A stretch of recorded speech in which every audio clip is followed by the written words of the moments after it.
The afternoon sun blazed over the outskirts of Detroit, painting the asphalt in shimmering waves of heat. On the shoulder of a nearly deserted highway sat a sleek black Bentley smoke, curling gently from under its lifted hood. Madison Greer stood beside it, heels tapping impatiently as she barked into a platinum phone. "Get me anyone who can fix this thing. I have a board meeting in less than 2 hours, and I don't care if you have to bring a damn helicopter." She didn't realize the line had gone dead 20 minutes ago. All her urgency echoed into silence, lost in the sweltering Michigan air. A sudden squeak of brakes broke the stillness. A rusty blue bicycle wobbled to a stop a few yards from the Bentley. On it sat a girl no older than 12, her skin deep brown against the faded red of her t-shirt, her black curls tied up beneath a patched baseball cap. She eyed the car curiously, then dismounted, slowly rolling her bike closer. Her name was Ava Robinson, and she wasn't supposed to be there. But she felt something, an irregular hum in the air, the kind of vibration that didn't sit right. Most people wouldn't notice it. But Ava was deaf. She didn't need ears to hear.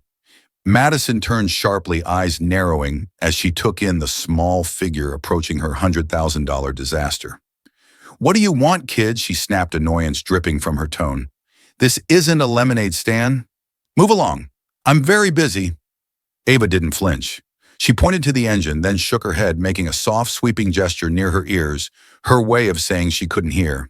Her hands moved with confidence, signing something Madison clearly didn't understand. The billionaire rolled her eyes. "Perfect. A deaf kid. Just what I needed.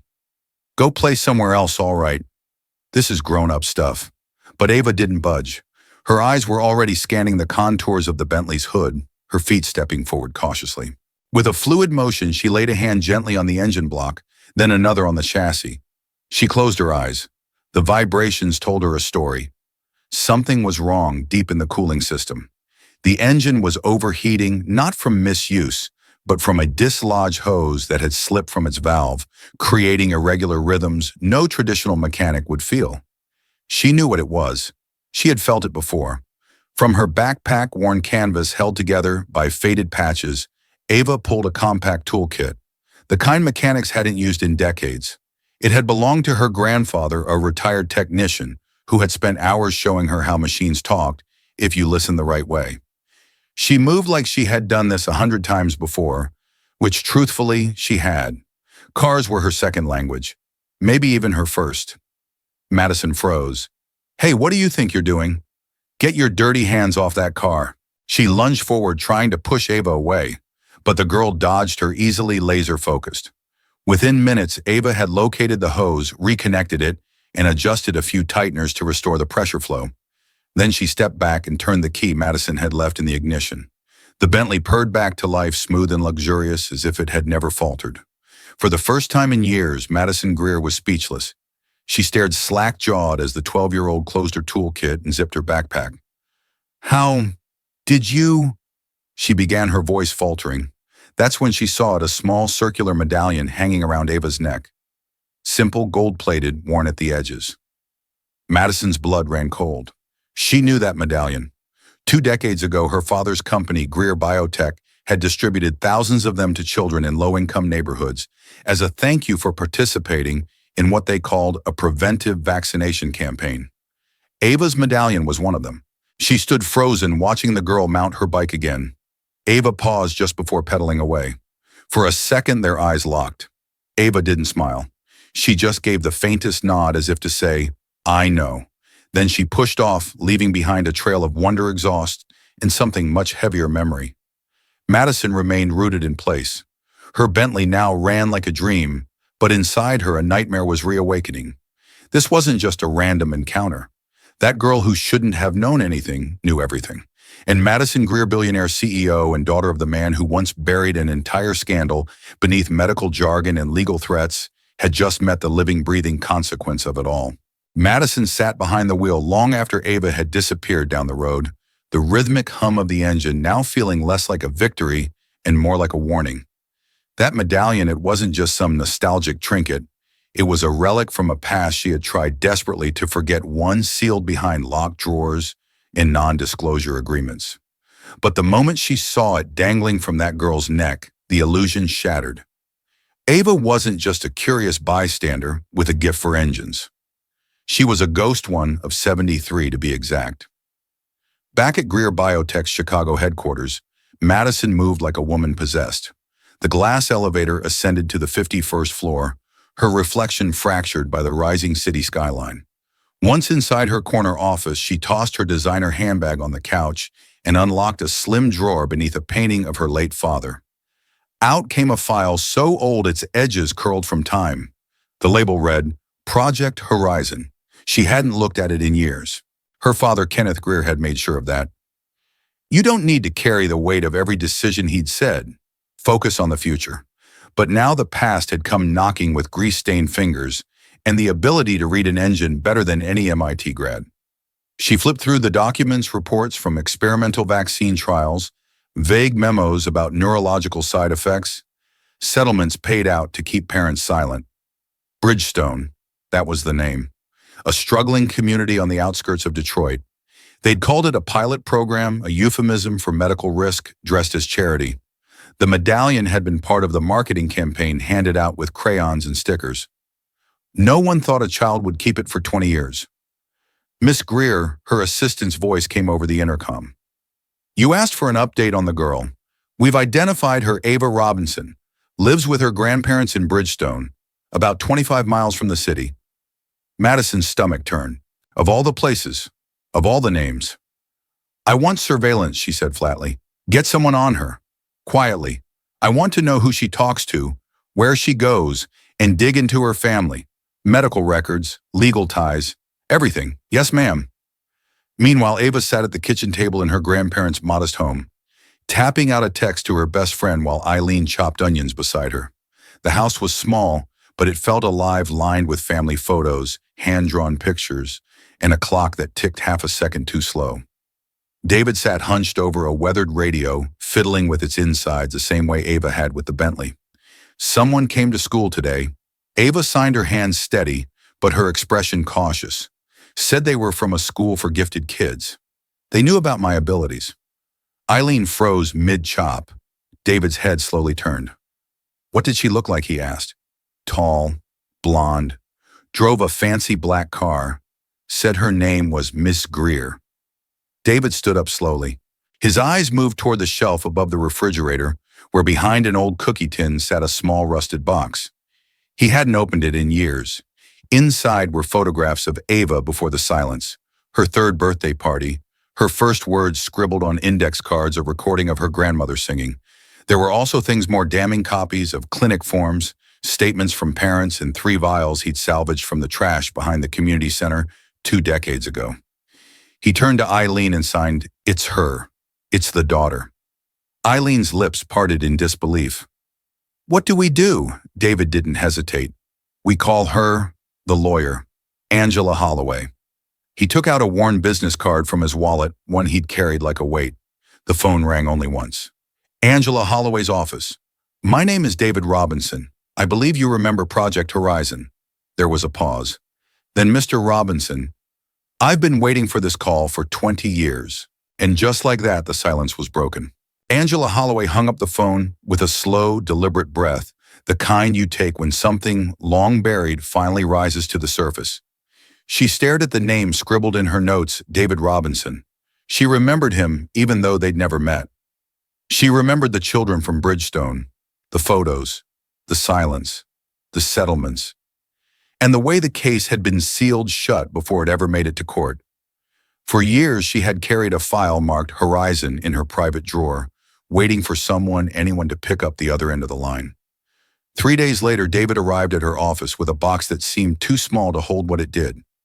Ava sat beside him, her expression unreadable, her eyes scanning every corner of the room with quiet curiosity. She hadn't said much on the drive down. She didn't need to. Her presence alone filled the space with weight. Angela opened the box and felt something catch in her throat. Inside were yellow documents, weathered photos, and 3 small vials still sealed, still labeled in that cold clinical font, Compound A7. Pediatric trial. She pulled out a photo of a toddler with her arms wide open, mid-laugh. On the back in fading ink, Ava 3rd birthday. She could still hear the music. Angela looked up. This is gold, she whispered. Medical records, batch numbers, witness affidavits. David, you kept all this? He nodded. I was a lab tech before Bridgestone. I knew what they do. I didn't know how long I'd have to wait. And you, Angela turned to Ava. You're the first documented case with persistent neurological effects beyond the hearing loss. Ava raised her hands slowly, signing her response. I can feel machines, patterns, like the rhythm of a song I've never heard but still know by heart. Angela translated aloud, stunned by the poetry of it. We may finally have what we need. But why now? David asked, his voice low. Why is Madison Greer showing up at her school after all this time? Angela didn't answer immediately. She leaned back in her chair, fingers steepled in front of her lips. Because Ava isn't just a reminder of what they did. She's a threat, a living consequence. If her abilities can be traced back to their compound, it means they didn't just silence children. They altered them. David's hands curled into fists. They want to study her again, don't they? Dissect what makes her special. Angela nodded. Or silence her before she can speak. At that, Ava stood.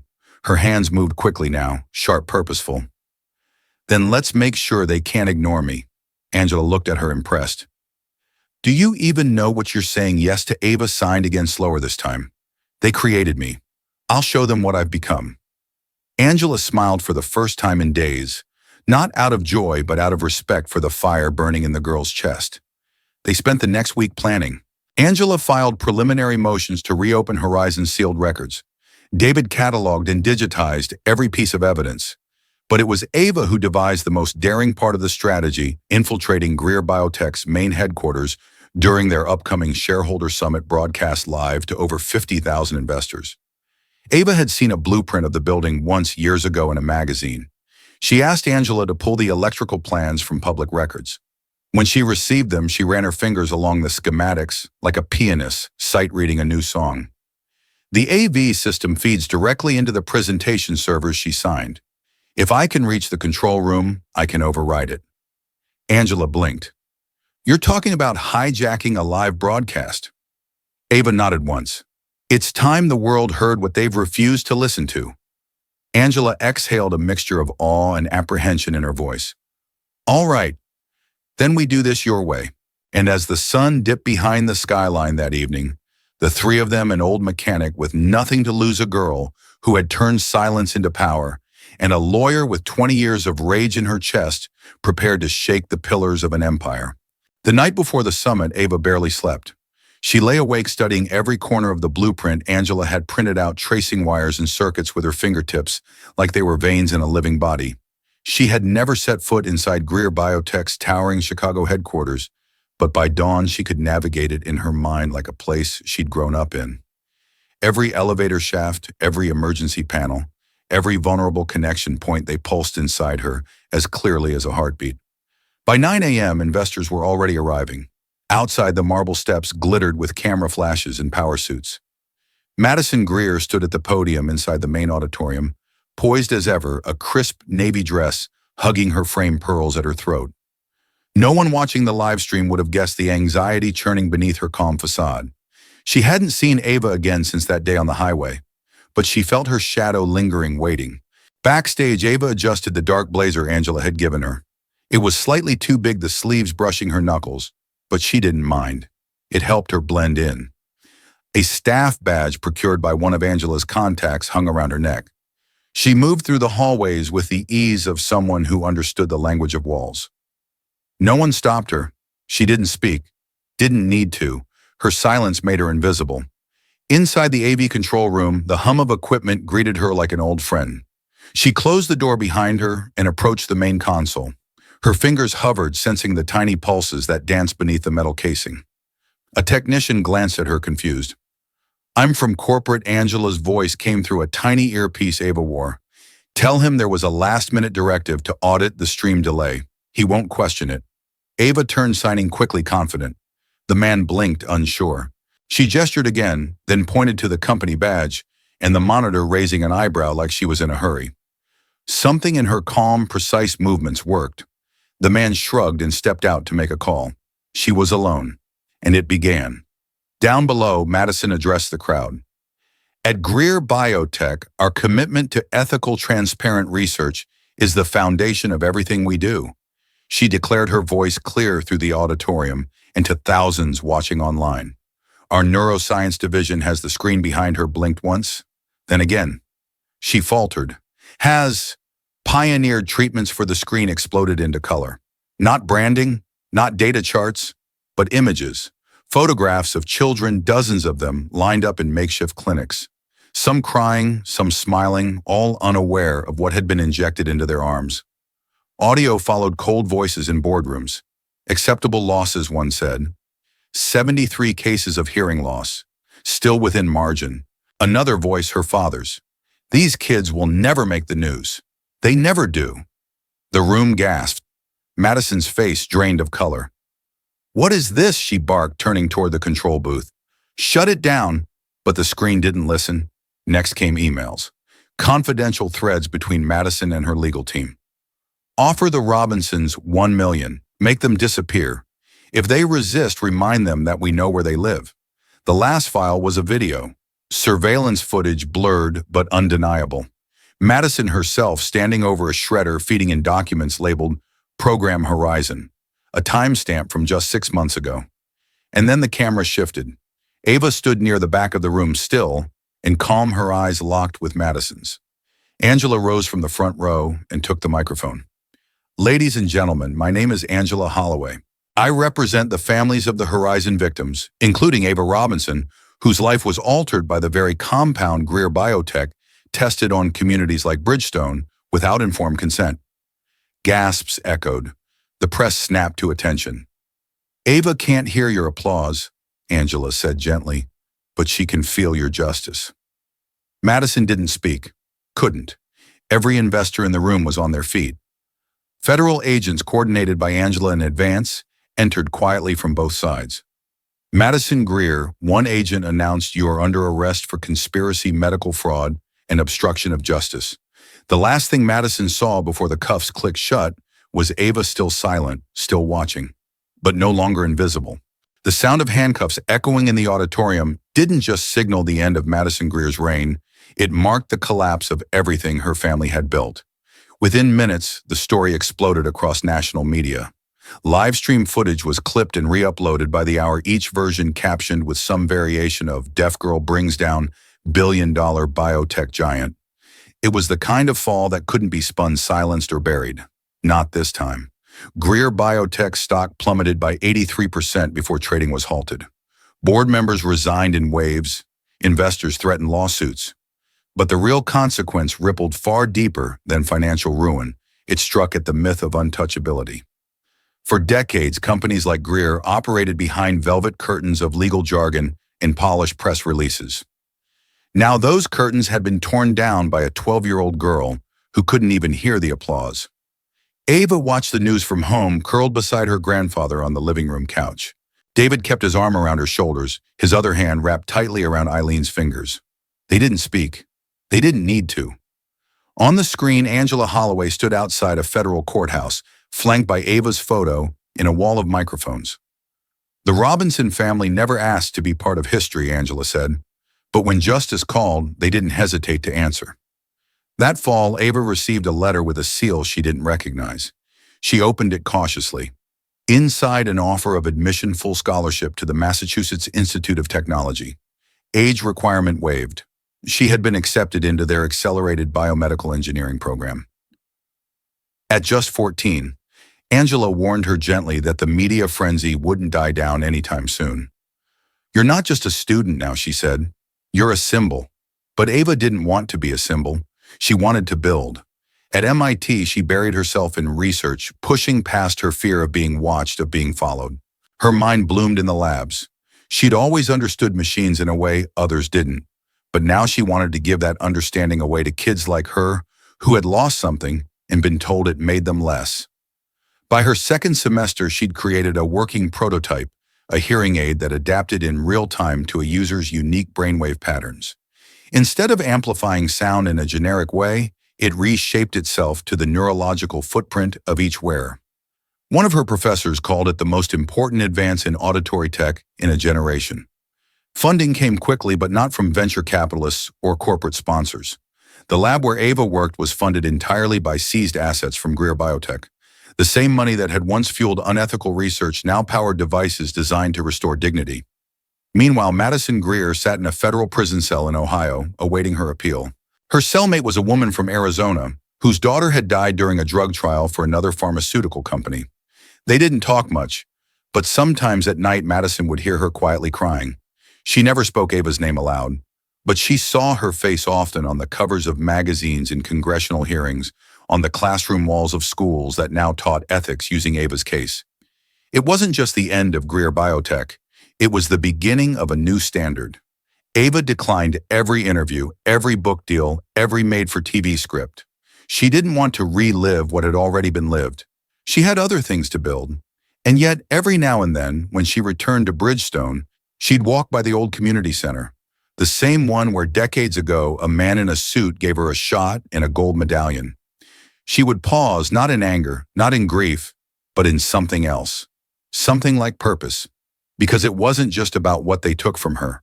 It was about what they accidentally gave her too, and Ava, she intended to use it.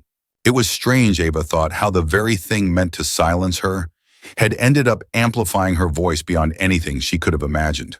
Not in volume, but in reach and impact. She didn't chase headlines, yet they followed her. She didn't ask for the spotlight, yet every time injustice surfaced, people looked to her. And eventually she stopped turning away.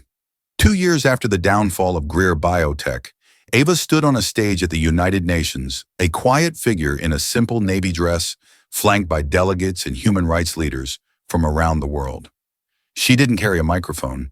She didn't need one. Her interpreter stood beside her, ready to give shape and sound to her signs. "My name is Ava Robinson," she began, her hands moving with slow, clear intention. "I was part of a medical experiment that was never supposed to be public. I lost my hearing before I could speak my first full sentence. But today I stand here to say that silence is not weakness. It is the space where strength is forged." The room fell still. That speech would go on to be replayed in classrooms, quoted in journals, and printed on the walls of grassroots clinics across the country. But for Ava, it was never about being remembered. It was about making sure no one else was forgotten. After the speech, she met with Angela and David in a quiet room above the assembly hall. There they signed the charter that would establish the Robinson Holloway Foundation, a watchdog organization dedicated to identifying and prosecuting companies conducting unethical medical trials on marginalized communities. Their first case, a cosmetics manufacturer, quietly funding tests on orphan children in Sierra Leone. While Ava led research and strategy, Angela oversaw legal efforts, and David, once just a retired mechanic from Bridgestone, became an unexpected force in global policy. He spoke with clarity and patience, always from lived experience. His lectures on survivor rights and medical accountability drew standing ovations at universities he never dreamed of stepping foot in. Back home, Eileen turned their modest house into a community center. She taught free sign language classes to Hispanic and Black families whose children were hard-of-hearing parents who had once been made to feel helpless. She called it the listening place. The ripple effect of Ava's courage spread quietly, steadily. Schools reformed their consent procedures. Federal oversight agencies restructured trial approval protocols. Pharmaceutical companies began hiring ethicists in leadership roles, not just to appease lawsuits, but to truly shift how they operated. Still, fame was a strange companion. At times, it clung to Ava like static. Reporters often asked her the same question: "Do you forgive Madison Greer?" She never answered. Not out of spite, but because it wasn't the question that mattered. Forgiveness had never been her goal. Accountability was. And more than that, protection for those who'd come after her. During a talk at Harvard Medical School, she took a rare moment to speak directly to future scientists. "I'm not here to scare you," she signed calmly. "I'm here to remind you. Every person who enters your lab is more than a data point. They're somebody's child, someone who trusts you to tell the truth. Don't betray that." The room erupted into applause, not the explosive kind, but the slow building kind. The kind that said people weren't just impressed, they were changed. Ava walked off the stage, heart steady. She'd said what needed to be said, and yet that night, as she looked out over the Boston skyline from her dorm window, she felt the quiet hum again, that pulse she'd followed her whole life. It wasn't just machines anymore. It was something bigger, something invisible, but undeniable. The hum of history shifting, the low rising frequency of justice, and she could feel it even if no one else did. The hum never left her. It followed Ava like a quiet drumbeat beneath her footsteps, not haunting but steady, reminding her that even after the trials, the speeches, the headlines, there was still more to do. She never thought of herself as finished. Justice, she'd come to realize, wasn't a moment, it was emotion. On a crisp fall afternoon in New York, Ava arrived at the Global Human Rights Summit, not as a guest but as its youngest ever honoree. The hall was grand marble floors, echoing with designer shoes and translated voices, but Ava walked in wearing sneakers and a navy coat stitched by her grandmother's own hands. She didn't want a spotlight, just space to speak. When her name was called, she stepped up to the podium alone. No notes, no teleprompter, no microphone. She simply lifted her hands and the interpreter beside her began. "I'm not here because I want to be seen," she signed. "I'm here because I wasn't supposed to be. Not as a survivor, not as a builder, not as a witness." The crowd leaned in breathless. They called it a side effect. I call it a starting point. She paused, letting the weight of her silence press gently on the room. No one moved. People often ask me if I could go back. Would I stop what happened to me? Would I choose a life where I could hear the world like everyone else? She looked up, her gaze sweeping across diplomats and doctors and students from every continent. And every time I have to pause, because the answer is layered. Of course I would want to hear my grandmother sing again, to know what my mother's voice sounded like, to hear my own name. Her eyes shimmered, but she didn't look away. But if that means a world where Madison Greer is still running her empire, where 73 children stay invisible, where no one is held responsible, then no, I wouldn't change a thing. The room erupted, not with applause, but with something deeper, a reverent hush, a collective ache, a recognition. After the ceremony, Ava stepped outside into the city air. A journalist caught up to her on the sidewalk, recorder in hand, and asked gently, "What would you say is your greatest strength?" Ava paused, then lifted her hands again. "My greatest strength," she signed, "isn't that I hear things differently. It's that I hear what others refuse to. Pain, silence, injustice, and I choose to answer." That evening back in Bridgestone, a modest building lit up its new sign for the first time. The Martinez Holloway Foundation in bold navy letters beneath a quote carved into stone. "True hearing begins where silence ends." Inside, volunteers were preparing for their first outreach initiative, bringing mobile health clinics to underserved neighborhoods, offering safe medical care translation services, and free access to informed consent education. Ava had written the curriculum herself. In a quiet office in the back, she placed an old worn medallion into a glass display case, the same one she'd worn the day she fixed the Bentley. It sat beside a handwritten note in her looping, careful script. "They tried to make me silent, but they only made me listen harder. And in that small room, without a single sound, the world got a little louder." If this story moved you, don't forget to like the video and subscribe to the channel for more powerful Black stories and life lessons that deserve to be heard. Thank you for watching, and remember, even in silence, your voice matters.